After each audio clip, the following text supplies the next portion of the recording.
নরসিংদীর শান্তসংগীতা এলাকায় বুধবার গভীর রাতে ঘুমন্ত স্ত্রী, সন্তান ও শালিকাদের গায়ে পেট্রোল ঢেলে আগুন ধরিয়ে দেন স্বামী ফরিদ মিয়া।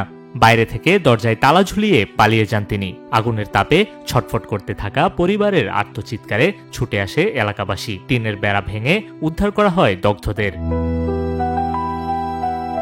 পিকআপ চালক ফরিদ মিয়া দীর্ঘদিন ধরে নেশাগ্রস্ত ছিলেন বলে জানান প্রতিবেশীরা। কলহের জেরেই তার স্ত্রী 2 সন্তান নিয়ে বাবার বাড়িতে আশ্রয় নিয়েছিলেন, কিন্তু সে আশ্রয়ই শেষ পর্যন্ত পরিণত হল মৃত্যুকূপে।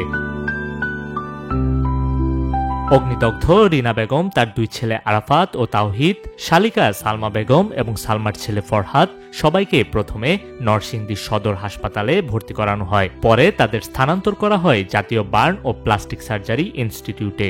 রিনার শরীরের 58%, ফরহাদের 40% এবং তাওহিদের 16% পুড়ে যায়। চিকিৎসকরা জানান তাদের অবস্থা আশঙ্কাজনক।